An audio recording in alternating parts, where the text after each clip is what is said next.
আপনারা এমপি আমাকে নির্বাচিত করেছেন প্রায়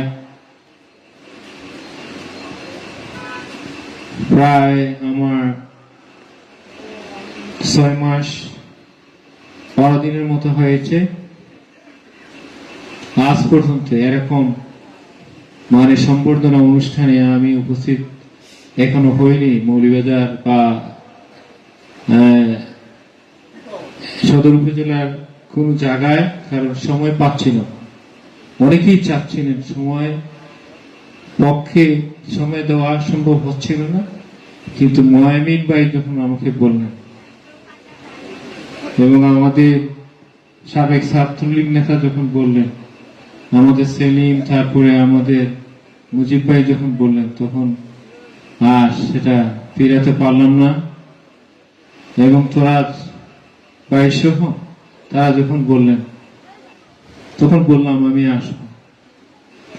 আজকে এসেছি, আপনারা আমাকে সম্বর্ধনা দিচ্ছেন, কিন্তু আমি আজকে বলবো আমি এখনো সম্বর্ধনা নেওয়ার আমার এখনো সামর্থ্য হয়। আপনারা আমাকে ঠিকই আমাকে নির্বাচিত করেছেন, এমপি বানিয়েছেন। যেদিন আমি মেডিকেল কলেজ করব, যেদিন আমি মৌলভীবাজারে একটা বাইপাস, মনু নদীর উপর বাইপাস সেতু করব, যেদিন আমি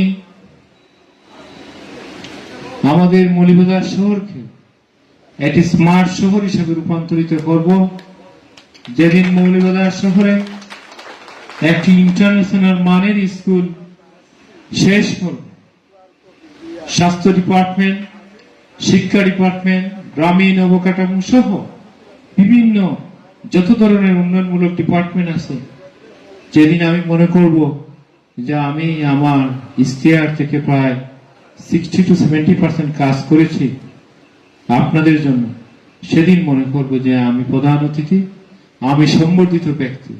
আমি আজকে মঞ্চে যারা আছেন, সামনে যারা আছেন, আমার যে আমাকে সম্বর্ধনা দেওয়া হচ্ছে না, আমি আপনাদেরকে এই সম্বর্ধনাটা দিয়ে দিচ্ছি। আজকের অনুষ্ঠানে আমি প্রধান অতিথি নই, আপনারা মঞ্চে যারা আছেন, সামনে যারা আছেন, আপনারাই হচ্ছেন আজকের প্রধান অতিথি।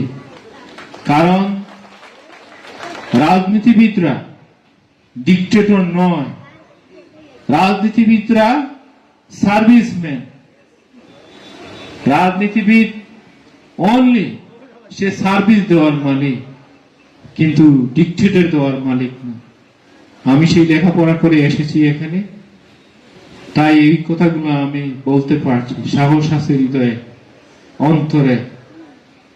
তাই প্রথমেই শ্রদ্ধা করে স্মরণ করি সর্বকালের সর্বশ্রেষ্ঠ বাঙালি, যার জন্ম না হলে আজকে আমরা আকাশ হবে নীল, সমতল হবে গ্রিন, নদী নালা হাওর বাওর ক্লিন।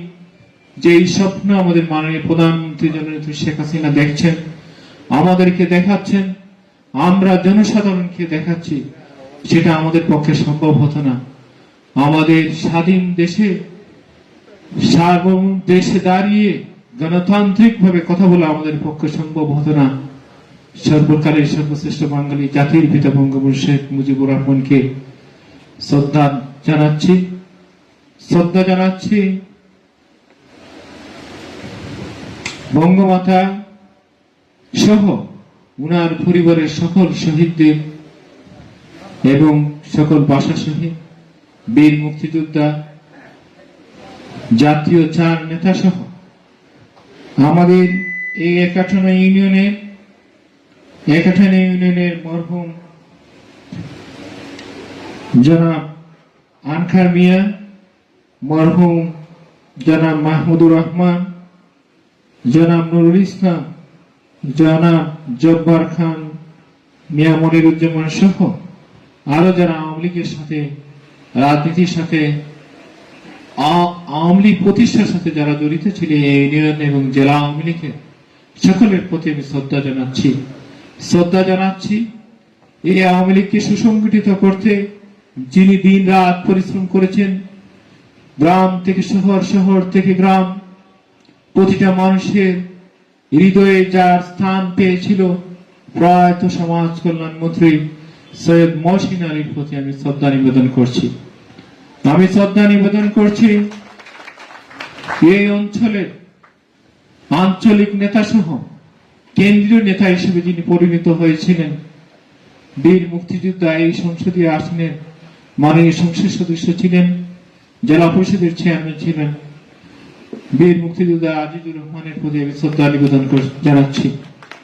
পাশাপাশি এই ইউনিয়নের আরো যারা নেতৃত্ব দিয়েছিলেন, আমাদের আতিকুল চাচা সহ অনেকের নাম নিচ্ছি না, সময় খুবই কম, সকলের প্রতি আমি শ্রদ্ধা নিবেদন জানিয়ে আমার বক্তব্য শুরু করছি।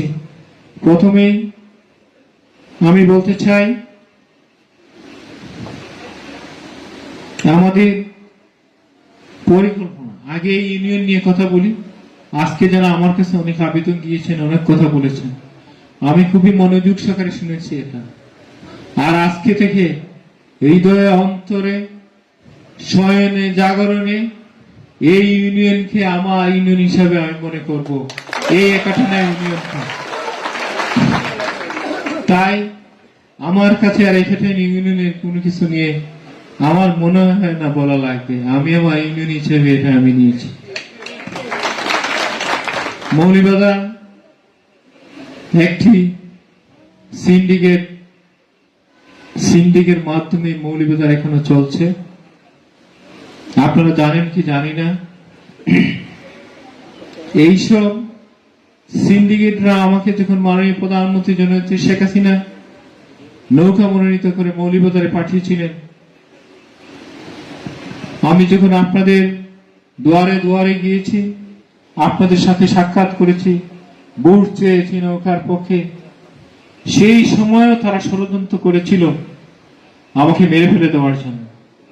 সেই সময় তারা জানতো না আমার সাথে সাদা পোশাকে অনেক সরকারের লোক থাকতেন। সেই দিন আল্লাহর রহমতে, আপনাদের দোয়ায়, ভালোবাসায় নৌকারও বিজয় হয়েছে, আমিও আজ পর্যন্ত বেঁচে আছি।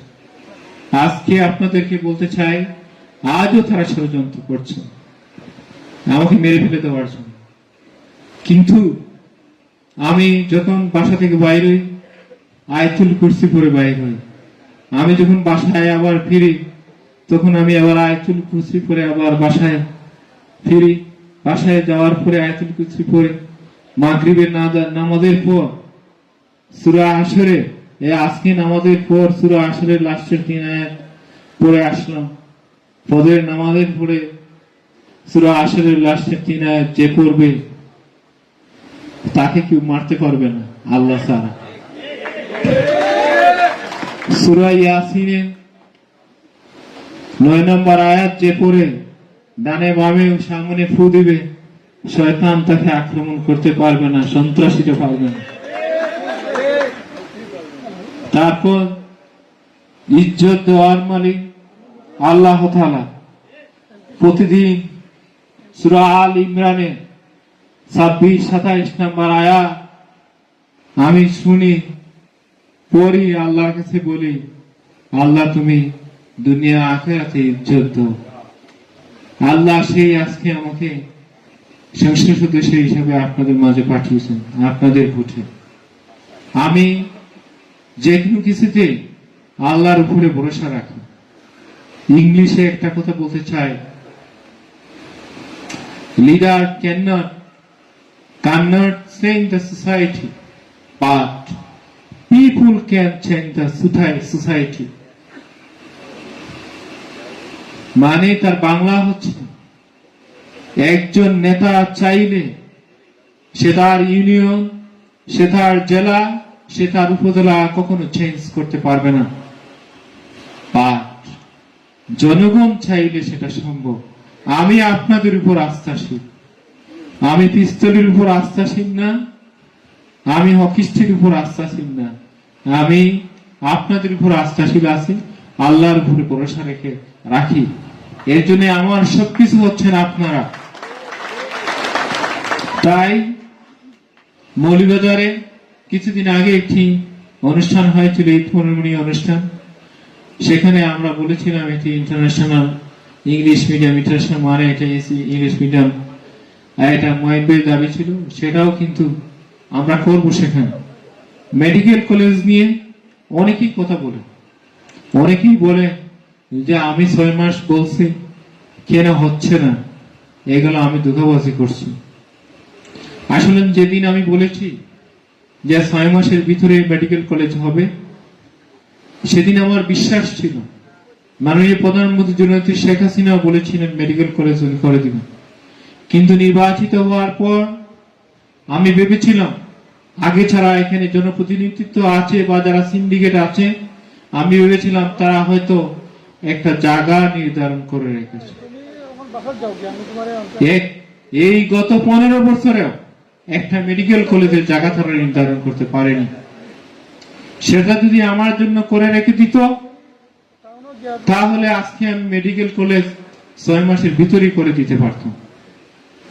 আমরা যে জায়গাটি এখানে সরকারিভাবে মৌলভীবাজার শহরে আছে, সেটিও সিন্ডিকেটের মধ্যে আছে।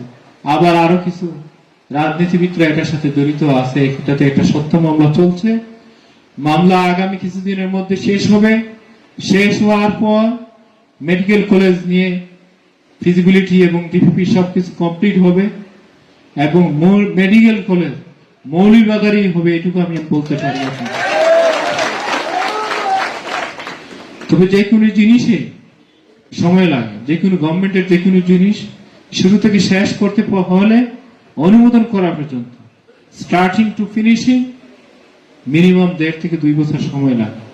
আমি ভেবেছিলাম সেদিন, এর জন্য আমি আজকে দুঃখ প্রকাশ করছি, আমি ভেবেছিলাম সেদিন ওই যারা আজকে পাসপোর্ট অফিস দখল করে রেখেছে, আজকে যারা হসপিটালে সিন্ডিকেট করে, আজকে যারা বিভিন্ন পৌরসভাতে টমটম চললে পৌরসভা থেকে টমটমে রেখে নিয়ে 300 টাকা 500 টাকা 600 টাকা নিয়ে যা তারা বিভিন্ন দোকান থেকে প্রতিদিন চাঁদা তুলে, আমি ভেবেছিলাম তারা এটা আমার জন্য রেখেছে, আমি মেডিকেল কলেজটা উপহার দিতে পারবো।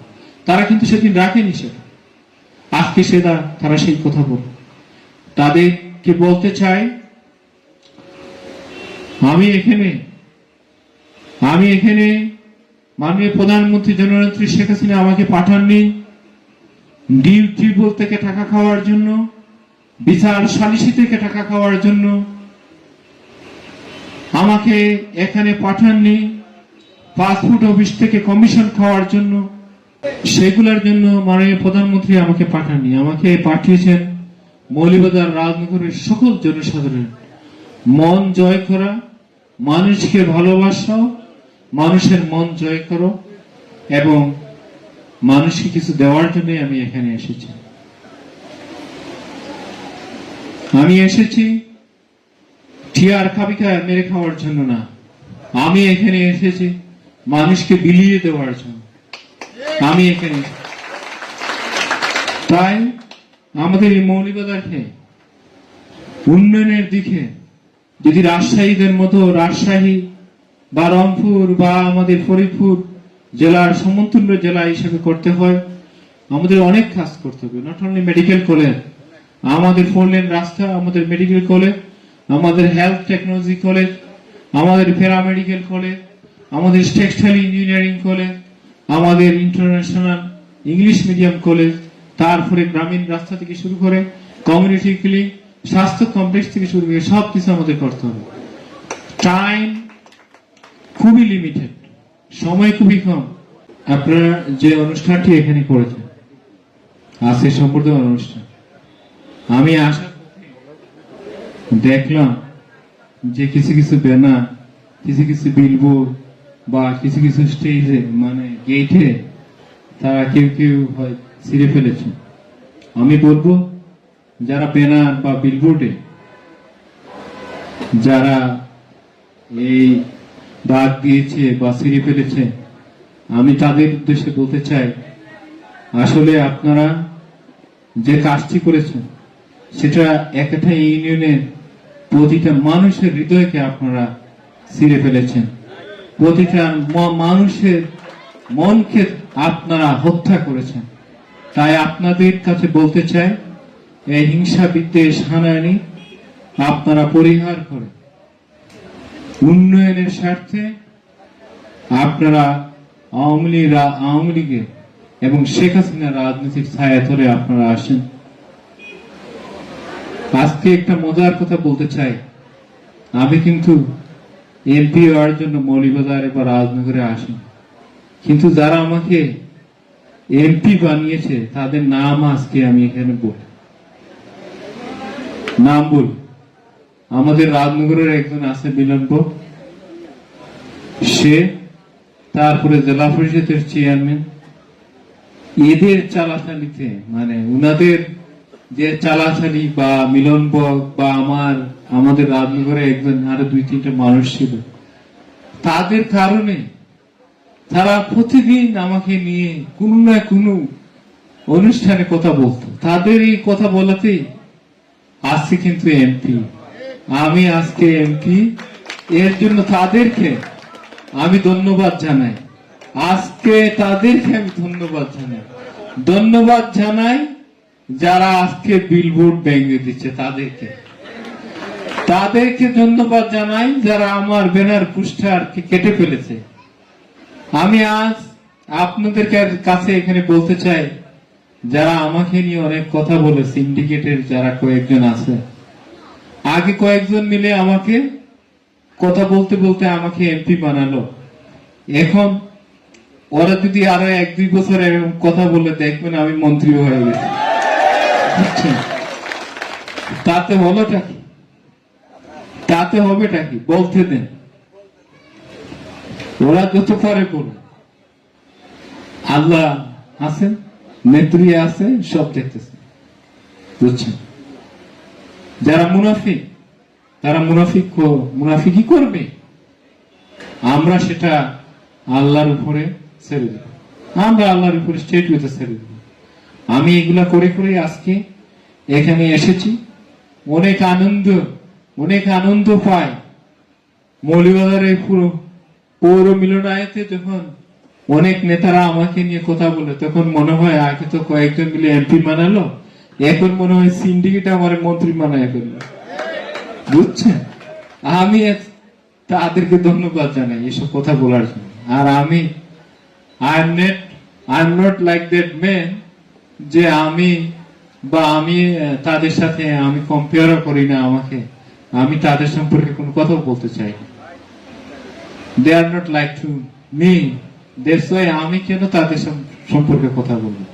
আপনারা যারা আছেন সামনে মঞ্চে, যারা আছেন, আপনারা কথা বলবেন তাদেরকে, এরা চুপ না টাকা না কি, আপনারা সেই বিচার করবেন এদের প্রতি আগামী দিনগুলোতে।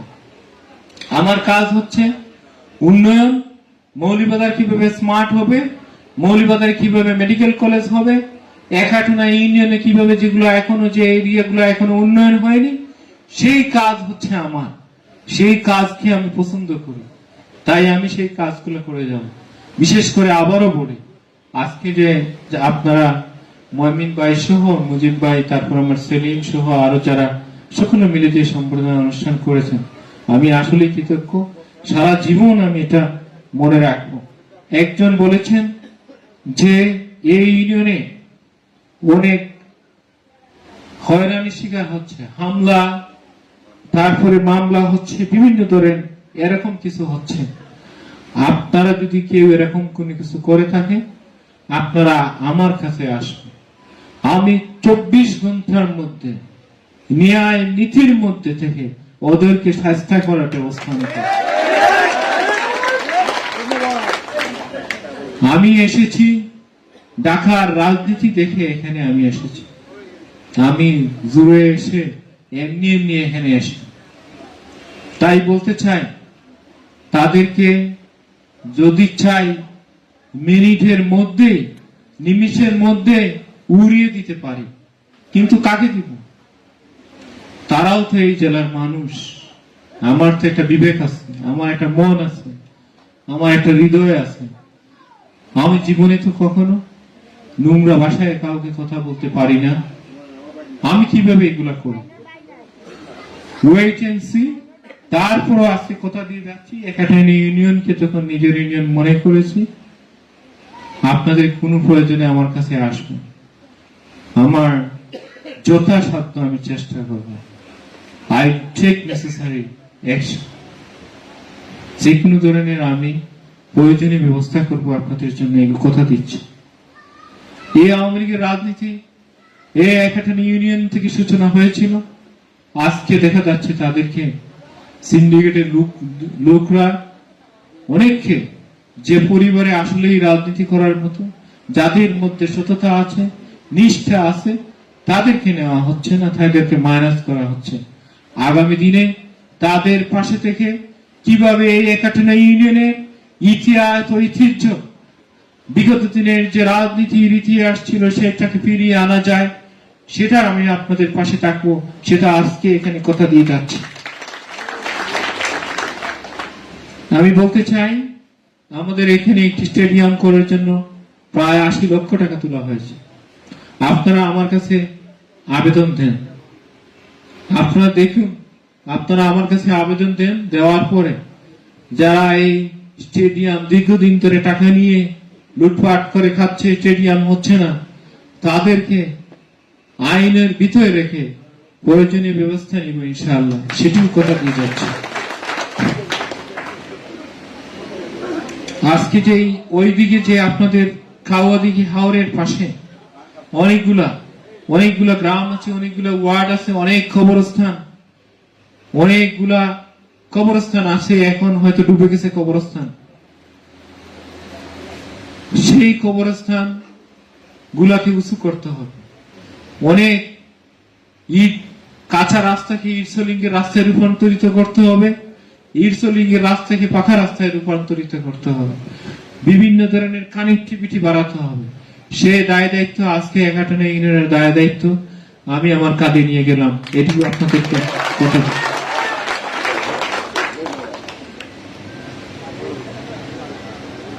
তবে আমি যুবকদের উদ্দেশ্যে কথা বলতে চাই, আজকে এখানে যারা যুবক আছে সকলের উদ্দেশ্যে।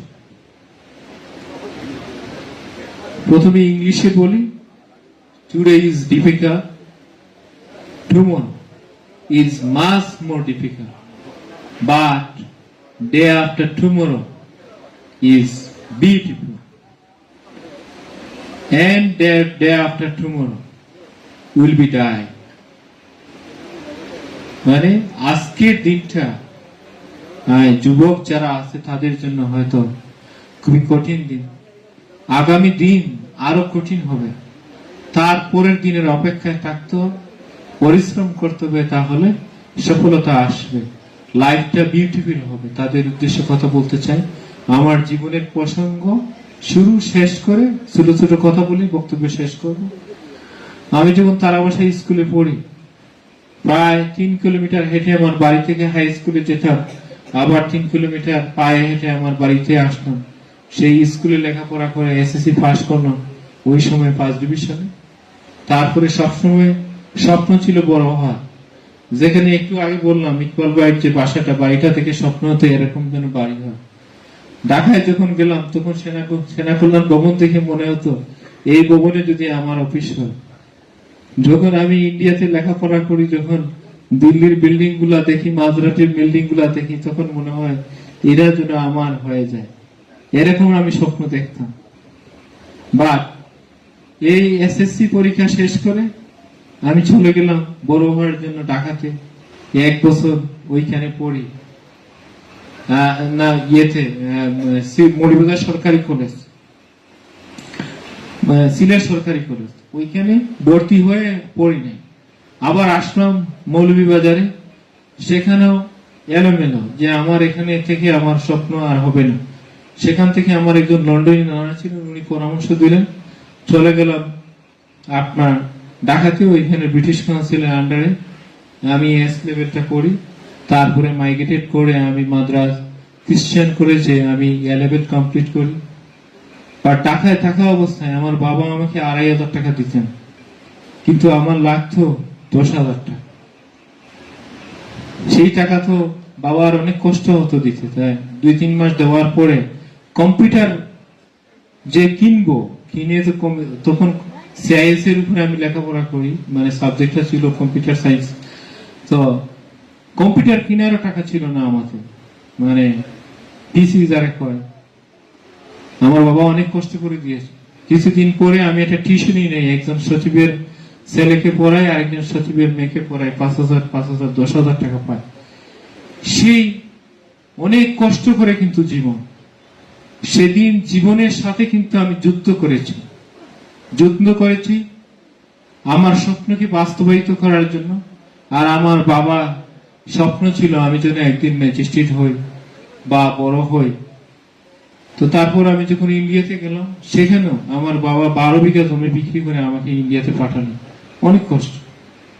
ইন্ডিয়াতে আমি কলেজ লাইফ শেষ করলাম, মাদ্রাজ ইউনিভার্সিটি বিবিএ করি। তারপরে বিবিএ করার সময় আমার আরো 6 কিয়ার জায়গা আমার জন্য বিক্রি করা হয়। তারপর আমাদের পক্ষে সম্ভব হচ্ছে না, বিশ্ব ব্যাংকের চাকরি নিয়ে বাংলাদেশে আসি। তারপর থেকে জীবন শুরু হয়। এই মৌলভীবাজারে যখন জীবন শুরু হয়, বিশ্ব ব্যাংকের চাকরি 2000 সালে শুরু করে 2007 সালে ডিসেম্বরে চাকরি ছেড়ে আমি আফগানিস্তান থেকে চলে আসি। তারপরে আমার আবার জীবনটা কঠিন জীবনে পরিণত হয়ে গিয়েছিল। খুব সুন্দর জায়গায় ছিলাম।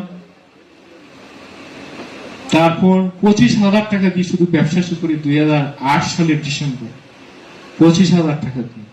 আজকে আমাদের কোম্পানিতে প্রায় 4,200, কয়েকদিন আগে 217 জন ছিল, আরো 20 জন যোগ হয়েছে, প্রায় 4,237 জন।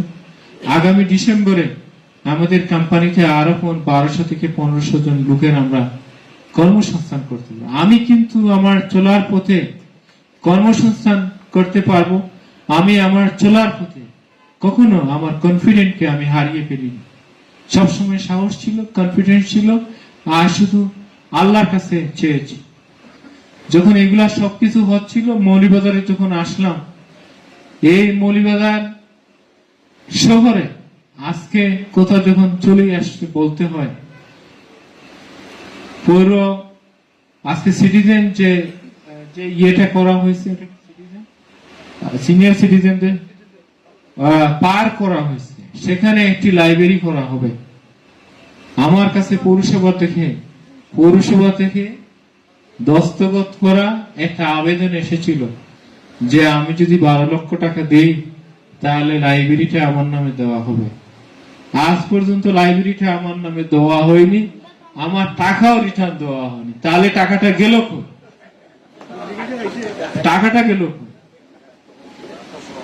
বুঝছেন?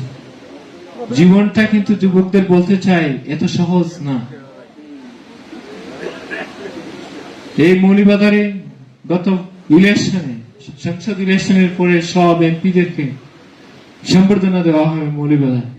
আমাকে কল করা হলো টাকা দেওয়ার জন্য। আমি কন্ডিশন দিয়েছিলাম যে আমাকে মঞ্চে রাখা হলে আমি টাকা দিব। সেদিন শুধু আমাকে ক্রেশ তারা দিতে চাইছিল, কিন্তু মঞ্চে তারা তুলবে না। কিন্তু আমার টাকায় প্যান্ডেল হয়েছে, মঞ্চ হয়েছে, সবকিছু হয়েছে, তারা আর তুলে না। তৎকালীন সময় সাদুলাল সাহেব ছিলেন এসপি, উনারে বললাম আপনারা বললেন টাকা দিতে, তখন উনি বলল জিল্লুর রহমানকে যদি মঞ্চে তোলা না হয় তাহলে আমিও চলে যাবো। পরে বাধ্য হয়ে সেদিন আমাকে মঞ্চে তুলতে হয়েছে, বাধ্য হয়ে তুলতে হয়েছিল। সেদিন মাথায় নিয়েছিলাম যে এরকম জন্য একদিন মঞ্চে মৌলভীবাজারের মাঠে আমি প্রধান অতিথি হই। আজকের এমপি আমি জিল্লুর রহমান, তোমাদের উদ্দেশ্য করছি। শুধু তাই নয়, মৌলভীবাজারে রাজনগরে একটা বড় চেম্বার থেকে বড় মিটিং করা, জনসভা, ফুল টাকা ফাইন্যান্স আমি করেছি। বলা হয়েছিল মঞ্চে আমাকে রাখা হবে, মৌলভীবাজার চেম্বার অফ কমার্স থেকে এটা করা হয়েছে। আমাকে রাখা হবে মঞ্চে অতিথি হিসাবে এবং আমাকে বক্তব্য দেওয়া হবে। দেখা যায় পরে আমার বাড়ি রাজনগর, ওইখানে জন্মগ্রহণ হলেও তো আমি অপরাধ করলে তো রাজনগরের মানুষ তো অপরাধ করবে। ওই স্বার্থে তো তারা আমার টাকা দিছে, মৌলভীবাজার চেম্বার অফ কমার্স মঞ্চে আমাকে টিকিট তুলছে, আমাকে বক্তব্য দেয়। সেদিন থেকে ডিটারমাইন্ড হয়েছিল যে আমি কিন্তু একদিন এই সংসদীয় আসনে মানে এমপি যাতে হতে পারে সেই কাজ আমি করে গেছিলাম নীরবে নিবৃত্তে। আজকে আপনাদের বুঝে আমি এই মঞ্চে দাঁড়িয়ে এমপি হয়ে কথা বলছি। তাই ইয়াংদেরকে বলতে চাই, যুবকদেরকে বলতে চাই, তোমরা স্বপ্ন দেখো, সেটা ঘুমিয়ে স্বপ্নে দেখা নয়, সেটা ওয়ার্কের মাধ্যমে, পরিশ্রমের মাধ্যমে স্বপ্ন দেখো। নিজের গোল ঠিক করো, সেই গোলের পিছনে দৌড়াইতে থাকো। একদিন দেখতে পারবা তোমরা, একদিন তোমরা এসপি হয়েছো, ডিসি হয়েছো, এমপি হয়েছো, মন্ত্রী হয়েছো। বড় বড় স্বপ্ন দেখতে হবে। বড় বড় স্বপ্ন না দেখলে কেউ কখনো বড় হতে পারবে না। তাই তোমাদেরকে বলতে চাই, স্বপ্ন বড় বড় দেখতে হবে। মৌলভীবাজারে আমি অনেক ছাত্রলীগের কর্মীদেরকে দেখি বিভিন্ন নেতৃবৃন্দের পিছনে তারা দৌড়াচ্ছে, আমার পিছনে অনেকে দৌড়ায়। তাদেরকে বলি আমি যে তোমরা লেখাপড়া ঠিক করে আমার পিছনে দৌড়াও, নিজের জীবনকে নষ্ট করে না। আজকে মৌলভীবাজার শহরে বিগত দিনে আপনারা দেখেছেন দুইজনের গ্রুপের কারণে মানুষ, ছেলে মেয়ে হত্যা হয়েছে না, মারা গিয়েছে না গ্রুপিং করে, এটা হয়েছে না। আমি এরকম গ্রুপিং রাজনীতি করতে এখানে আসিনি। আমি এসেছি মৌলভীবাজারকে একটি স্মার্ট, এই মৌলভীবাজার রাজনগরকে একটি স্মার্ট সংসদীয় আসন হিসাবে জনগণের কাছে উপহার দিতে। আমি এখানে আসিনি হিংসা বিদ্বেষ হানাহানি করে আমার 5টি বছর কাটিয়ে দিতে। আমি এখানে এসেছি গ্রামে গঞ্জে আমি দৌড়াবো, প্রধানমন্ত্রীর কাছে যাব, বিভিন্ন মন্ত্রীর কাছে যাব, এলাকার উন্নয়ন করব। সেটার জন্য আমি এখানে এসেছি। আমি এসেছি যাতে পাসপোর্ট অফিসে গেলে কেউ তাদের কোনো টাকা পয়সা ঘুষ দেওয়া না লাগে, বিআরটি অফিসে যাতে তাদের কোনো টাকা পয়সা দেওয়া না লাগে, সদর হসপিটালে যেন তাদের নির্বিঘ্নে বিনা পয়সায় যেন তাদের চিকিৎসা হয়। এগুলা করার জন্যই আমাকে মাননীয় প্রধানমন্ত্রী জননেত্রী শেখ হাসিনা এখানে পাঠিয়েছেন। এটাই হচ্ছে আমার টার্গেট। আমি জবাব দিব উন্নয়নের মাধ্যমে, আমি জবাব দিব সেই দুর্নীতিকে জিরো করে, সেই দুর্নীতিদের বিরুদ্ধে দাঁড়িয়ে কথা বলবো। সেটাই হবে আমার টার্গেট। আর মৌলভীবাজারকে একটি স্মার্ট মৌলভীবাজার হিসেবে উপহার দিব, সেটাই হচ্ছে আমার টার্গেট। আজকে একটি কথা বলি, বক্তব্য শেষ করব। আমাদের টাকা, মৌলভীবাজারের টাকা, হাজার হাজার কোটি টাকা প্রবাস থেকে আসে, আর সেই টাকা দিয়ে ব্যবসা করে আজকে নোয়াখালীর ব্যবসায়ীরা, কুমিল্লার ব্যবসায়ীরা, চিটাগাঙ্গের ব্যবসায়ীরা, তারা ব্যবসা করে আমার টাকা দিয়ে। তারা আজকে রাজস্বকে, বাংলাদেশের রাজস্বকে তারা 51% রাজস্ব দিয়ে থাকে। আমাদের এই জনপ্রতিনিধিত্বের দূরদর্শিতার অভাবের কারণে আমরা যে কন্ট্রিবিউট, যে আমাদের যে ব্যবসায়ীরা আজকে এখানে হওয়ার কথা ছিল, বা আমরা যে কন্ট্রিবিউট করার কথা ছিল, আমার জেলায় যে উন্নয়ন হওয়ার কথা ছিল, সেগুলো কিন্তু আজ হয়নি। আমরা কিন্তু হাজার হাজার কোটি টাকা দিয়ে যাচ্ছি। মুয়াইমিন ভাই বলেছেন দেশ যখন স্বাধীন হলো সেই সময় থেকে আমরা কিন্তু সিলেটিরা, মৌলভীবাজারিরা, আমরা কিন্তু দেশকে সাপোর্ট দিয়ে যাচ্ছি, কিন্তু সেই অন্তরালে আমরা কিছু পাইনি। সেই পাওয়ার জন্যই আজকে আমি যুদ্ধ করে যাব, আপনার জন্য, আপনাদের জন্য যুদ্ধ করে যাব, উন্নয়নের যুদ্ধ করে যাব, ষড়যন্ত্রের বিরুদ্ধে যুদ্ধ করে যাব, সেই আশা প্রত্যাশা রেখে। আর আমি একটি আবদার রাখতে চাই, আপনারা যেখানে দেখবেন সুদগুর, মদকুর, জুয়াকুর, তাদেরকে ধরে আপনারা আমাকে ফোন দিবেন, তাদেরকে আমরা কারাগারে পাঠাবো। সুদ মুক্ত সমাজ চাই, দুর্নীতি মুক্ত সমাজ চাই, মাদক মুক্ত সমাজ চাই। সেই ব্যবস্থা না করতে পারলে জনপ্রতিনিধি হয়ে কোনো লাভ নাই। মানুষকে চেঞ্জ করতে হবে, সোসাইটিকে চেঞ্জ করতে হবে।